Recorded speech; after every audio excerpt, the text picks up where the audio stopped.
نحمدہ ونصلی علی رسولہ الکریم اما بعد۔ وضو کرنے کا سنت کے مطابق طریقہ، یہ جو ابھی بیان کیا جائے گا یہ مسنون طریقہ بروایت حضرت عبداللہ بن زید بن عاصم رضی اللہ تعالیٰ عنہ، بخاری، مسلم، نسائی سے ماخوذ ہے۔ وضو کرتے وقت قبلہ کی طرف منہ کر کے کسی اونچی جگہ پر بیٹھے اور بسم اللہ کر کے پہلے 3 دفعہ گھٹنوں تک دونوں ہاتھ دھوئے، پھر مسواک کرے۔ اگر مسواک نہ ہو تو انگلی ہی دانتوں پر ملے، 3 دفعہ کلی کرے۔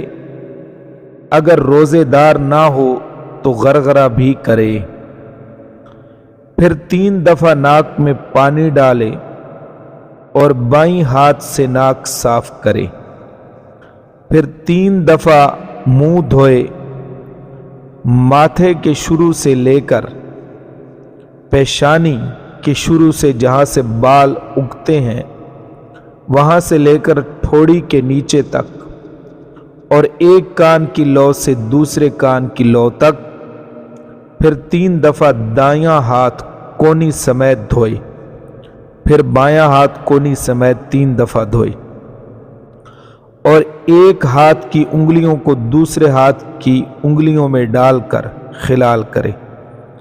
اگر انگوٹھی چھلا ہاتھ میں پہنے ہوئے ہو تو اسے ہلا لے تاکہ کوئی جگہ خشک نہ رہ جائے، پھر 1 دفعہ سارے سر کا مسح کرے، پھر کانوں کا مسح کرے، پھر گردن کا مسح کرے، پھر 3 دفعہ دایاں پاؤں ٹخنے سمیت دھوئے، پھر بایاں پاؤں ٹخنے سمیت 3 دفعہ دھوئے، اور بائیں ہاتھ کی چھنگلی سے پیروں کی انگلیوں کا خلال کرے، پیر کی دائیں چھنگلی سے شروع کرے اور بائیں چھنگلی پر ختم کرے۔